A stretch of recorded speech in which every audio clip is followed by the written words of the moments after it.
Hello and welcome to Politics Today. In this programme today we'll be discussing how our religious freedoms are under threat and how we can respond to those threats through a new campaign called Turn the Tide. And in today's programme I'm joined by Hendrick, CEO of Barnabas Fund. Welcome to Politics Today. Thank you very much, Simon. Pleasure. Pleasure to be here.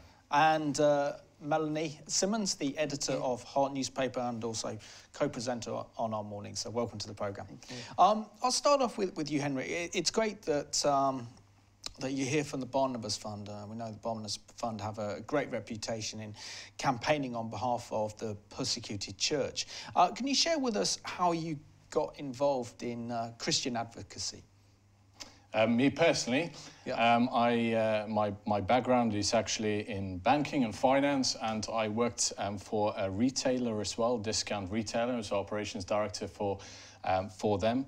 But I felt increasingly convicted by God that I should use my skills and my experience that I've built up working in a secular world to work full-time for a Christian ministry. And I cut a long story short, I prayed about it with my wife, and we prayerfully tendered my resignation to my boss.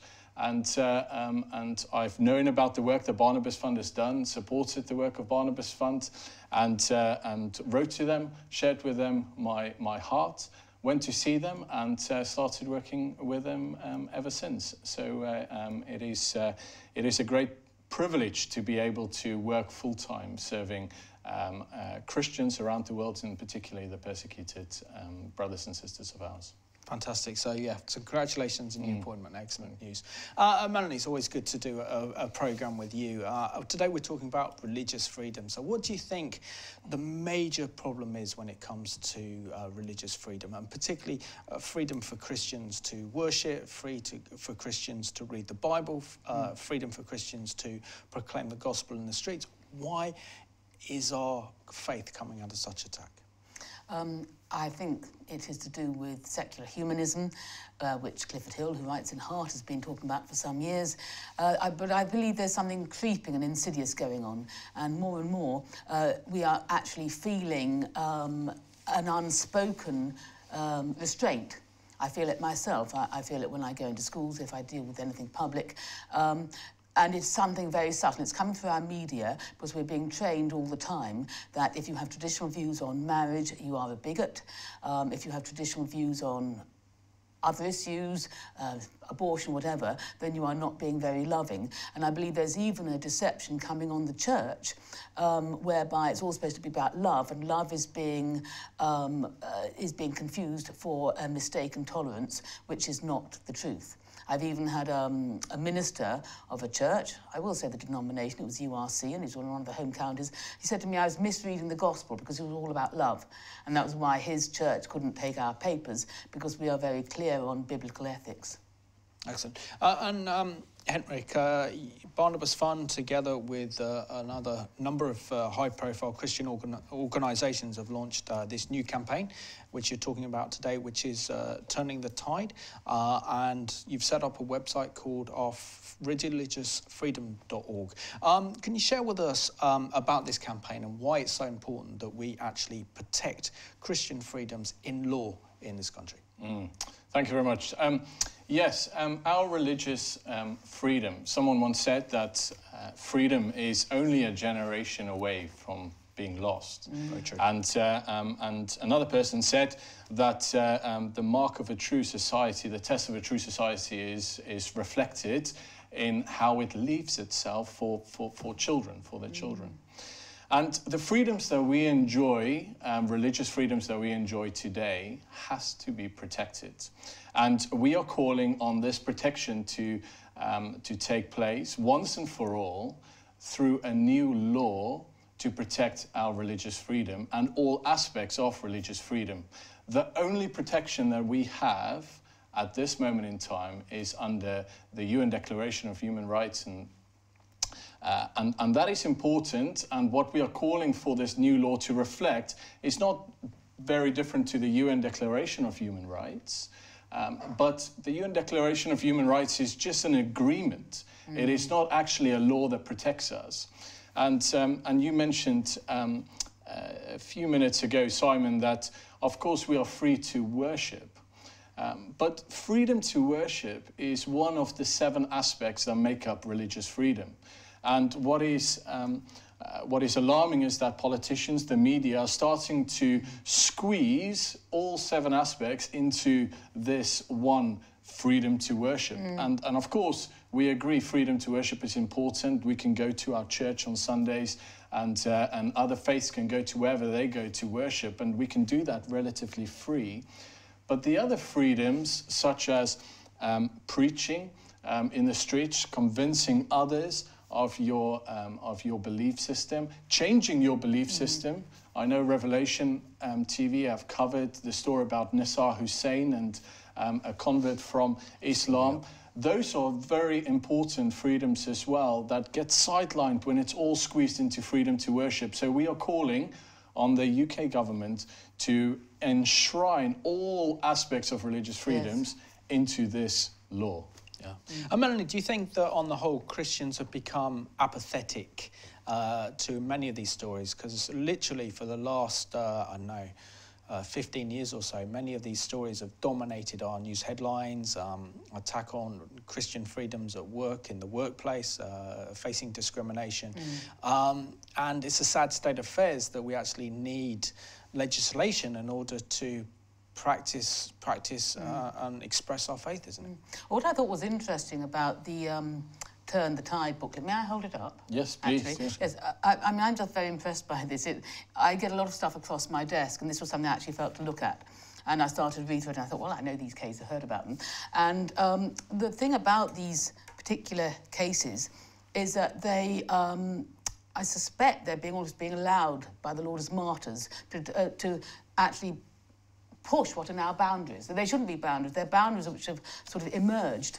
And these cases, these particular people have, I suspect, been selected by the Lord because they're strong enough to stand losing their job, having that kind of discrimination, and a sense of isolation must be very real in their various situations.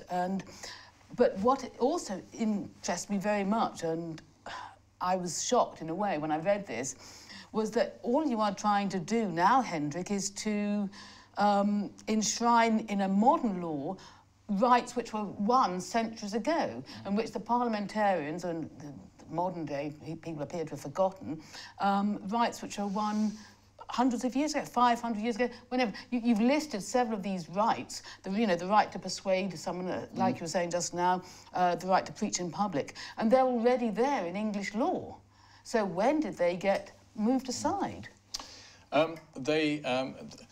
Those freedoms weren't actually enshrined in a law, but those freedoms came about from the repeal or the lift of restrictions placed on that. Right. So we all know about John Bunyan, for example, in the 1660 when he was sentenced to prison. They did not have the freedom to worship anywhere. They had to do that within a Church of England. He did not have the freedom to freely preach. And in 1668, I believe, there was that restriction was lifted, essentially then giving freedom to everyone to do that. But what's happened is once we remove a negative, we now need to replace that negative with a positive law affirming the freedom. So this new law would be able to go, we recognise what's happened in the past, we recognised all those people who've been in prison, discriminated against, even died, to enable us to enjoy these freedoms. But what we need the law to do is to positively affirm these freedoms. Yes. Okay. And Hendrick, I have to ask you, the need for such legislation, is it primarily because the government wants a very watered down, sanitised Christianity that will actually comply with the general liberal values that our nation is going in at the moment, our society is going in? Yeah, absolutely. In the booklet that Melanie pointed out, on page 28, we actually write about secular humanism that I know has been covered by this TV station as well. And we list 4 stages in which the strategy actually influences our society. And if I may read them, Simon, because the question we have to ask ourselves, and perhaps the viewers can ask themselves as I read this, where do we think we are currently? So the first stage of the humanist strategy is to create tolerance of humanist ideas that are contrary to the norms, values and beliefs of a Christian heritage society. The second stage is then to pressure the authorities and society until humanist beliefs and behaviors are given equality with the pre-existing norms of society. It then moves on to reverse the norms and values of society so that Christianity begins to seem foolish, backward, evil, and a threat to human progress. And then the fourth stage is to work to make the previous norms of the formerly Christian society illegal. And it's because of this progression, the court cases being heard, that touches on each one of these religious freedoms, each one of these aspects of religious freedom, to ultimately achieve that stage 4. And that affects us as Christians, but it could also affect other faiths as well if they don't sign up to the socially generally held view that is currently predominant. And therefore, when our only protection is an agreement such as the human rights, important as it is, we need to encourage our supporters to lobby on the government to actually put this law to protect us, to enable us, and frankly, to enable our children and our grandchildren to enjoy the same freedoms that we currently do. Because if this goes on, if that stage 4 is fully implemented, as I believe it probably is already, it might be too late. So let's act now. Absolutely. And Melanie, isn't this imperative? I know that Heart newspaper is getting behind this campaign, Turn the Tide, which is great news, and this is why we're giving publicity on this programme today to this very important cause. But isn't it so important that we also rally MPs, Christian MPs, behind this campaign so that they can stand up for Christian freedoms in Parliament? But ultimately, isn't this a threat to our democracy? Because once you start to implement legislation that targets Christian freedom, we know that authoritarianism is next. Yes. Completely. We've been talking previously about, you suggested before the programme, why don't we have a lobby of Parliament? I think it's a brilliant idea. And we've got the ZF and CFI lobby, I think it's today actually, of Parliament, when loads of Christian Zionists get mobilised. Let's have even more people turning up to lobby Parliament on a certain day.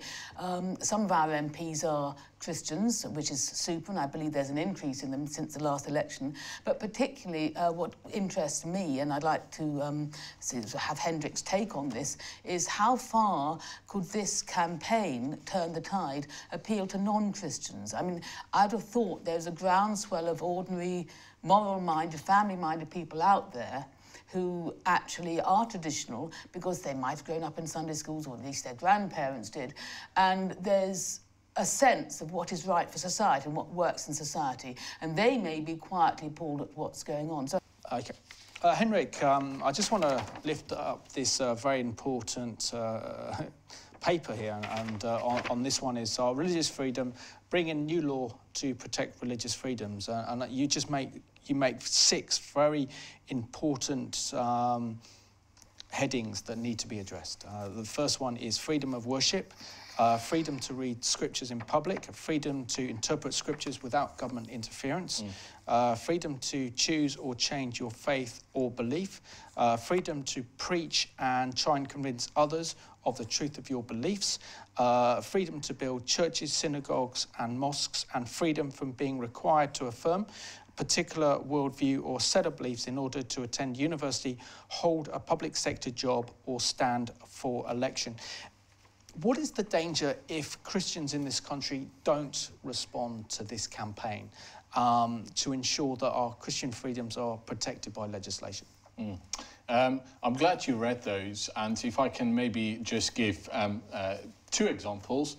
One is a freedom to read scriptures out loud. A recent case, it was street preachers, and we thank God that the case has been won.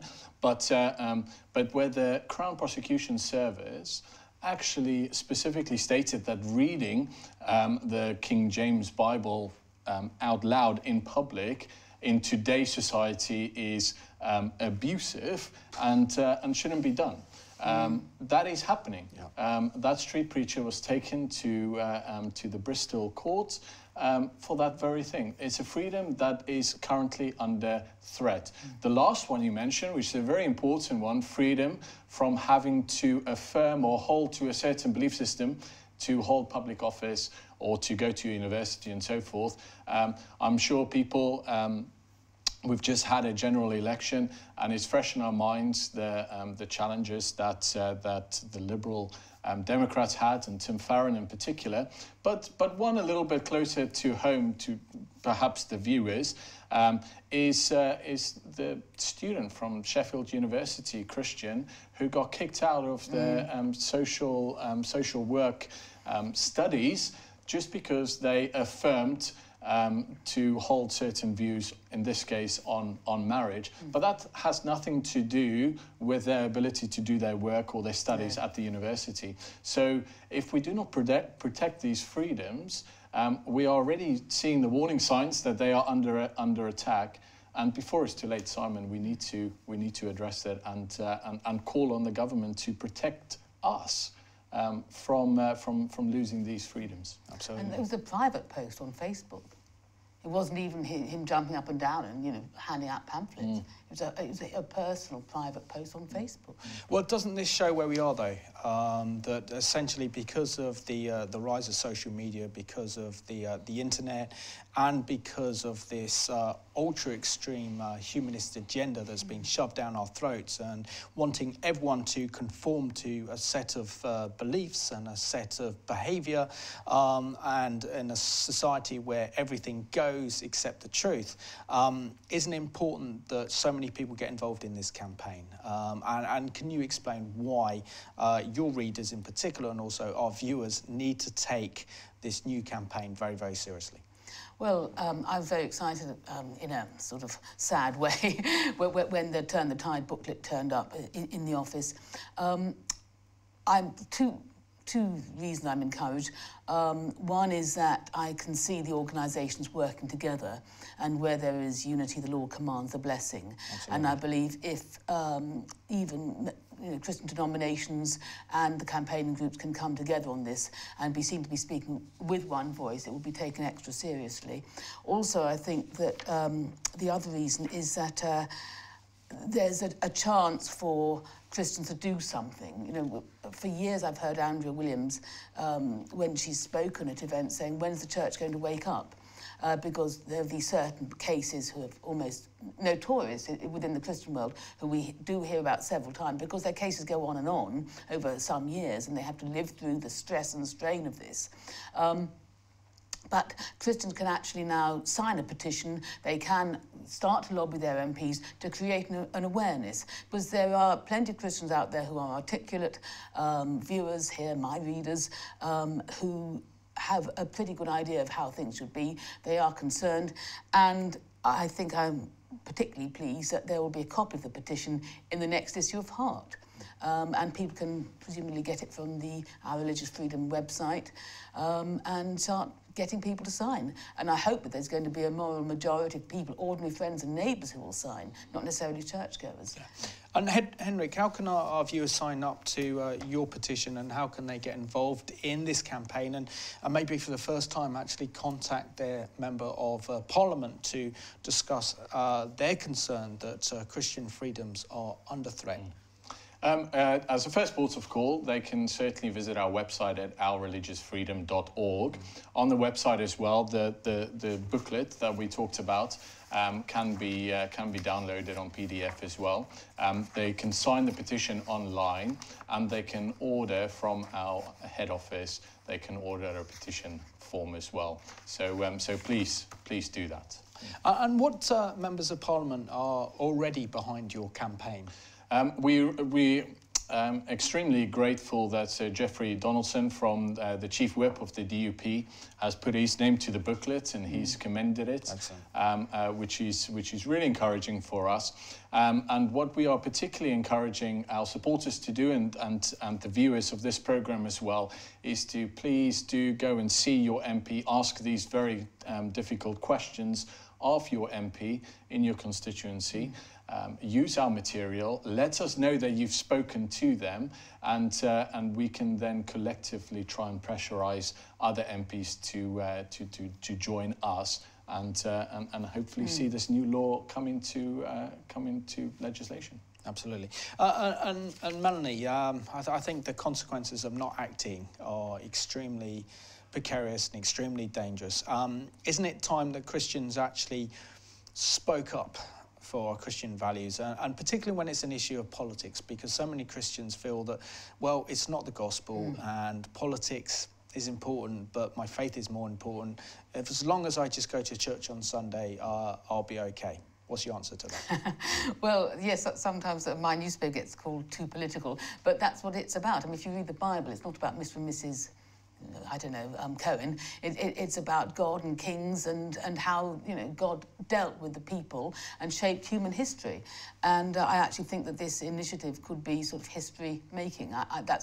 I really sense this from the Lord, and could make things easier for future generations. We don't know. You know, there could be worse persecution coming.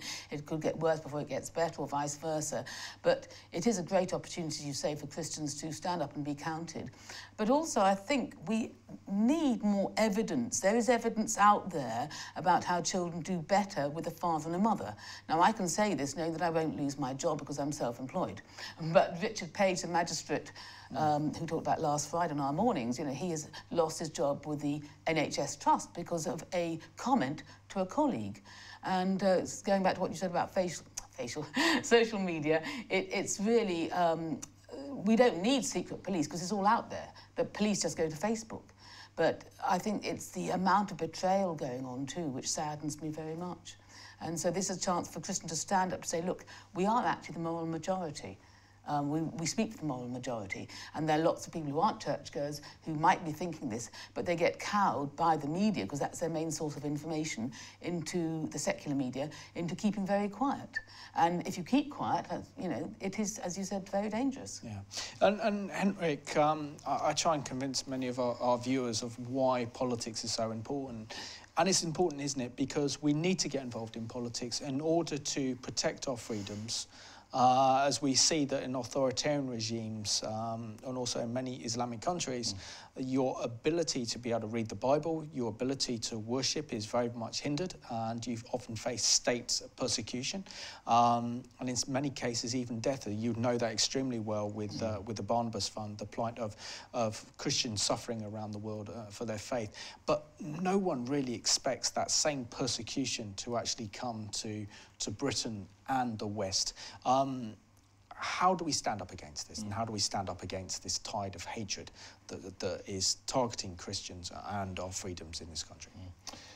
Absolutely, you're absolutely right. From the work that Barnabas Fund is involved with around the world, we very much see the negative consequences of the lack of religious freedoms in countries. But it doesn't just happen overnight. Yep. There's a gradual decline, and before we know it, it's too late, and we've lost our religious freedoms. So these cases that we have talked about already, and that's listed in the booklet, is the canary in the mine struggling to breathe, and we've got to sit up, pay attention, and act now to enable our children, frankly, and our grandchildren to enjoy the freedoms that we do now. And I'm glad you actually referenced that famous Dietrich Bonhoeffer's quote of not to speak is to speak, not to act is to act in itself. So as Christians out there, as you know, the viewers here, our supporters, we've been encouraged that many have seen the petition, they've heard about this, and they realise the importance of it, and thousands have already signed our petition. But there needs to be a concerted effort to really acknowledge that We might disagree with some of the street preachers' methods in how they do it, but it is important that we have the freedom to continue to do that. So please do wake up, stand with us, speak, because not to speak is to speak, not to act is to act. Absolutely. Put it very well and elegantly there. Hendrick, thank you so much. Down to the last few minutes, Melanie, what is Heart's newspaper doing regarding this campaign? I know that you probably feature articles, but how much are you driving your newspaper behind this very, very important campaign led by the Barnabas Fund? Well, I always seek the Lord about the cover and what I believe He's wanted to say. And as soon as I saw this, Turn the Tide, I started to read it. And then I was driving along and I asked the Lord, OK, next issue, we're printing it quite soon, so it's going to be in church from Palm Sunday. What do you want on the cover? And this came to mind. And then the next thing I knew, Barnabas phoned up and said, will you partner with us in this? So we're putting the petition in. There'll be at least an article. And then the very next days after that, I got an article from Charles Gardner, which I'll use all or part of. And I'm hoping that we will perhaps put some of the cases in. What I would really like is to present it in such a way that people can show their non-Christian friends, and it will appeal to them. And I really want to think about how we can do that. Yeah. We've got a minute, so I'm going to give you the pitch to talk directly to our viewers about why they need to get in this campaign, Turn the Tide to protect our religious freedoms. And your camera's there. Thank you, Simon. The religious freedoms, the freedoms that we enjoy today, we have to protect them, and we have to protect them for our children, for our grandchildren, to continue enjoying the freedoms that many of our forefathers and those that went ahead of us over many centuries have fought for, have died for, to provide for us to enjoy. So please do go to ourreligiousfreedom.org, sign our petition, and let's do so. Let's call on the UK government. Let's put pressure on the UK government to enshrine these religious freedoms and aspects thereof into a new law, because once we're on a train, once you're on a wrong train, it's useless running up the corridor. Let's make sure we get off that wrong train and point the country in the right direction. Thank you. Melanie, within 30 seconds, can you share with us or explain how important this campaign is, and how important it is to show the government that Christians are a very powerful political force that hasn't been utilised yet? Well, I actually feel that things have gone so far, it's almost a make or break opportunity to actually sort of say, we've gone over all the red lines, let's stop here, here we stand. Excellent. I just want to thank you so much for being my guests on today's programme, and it's always important to raise this very, very important issue. So thank you. Thank you. And I just want to thank you for watching today's programme.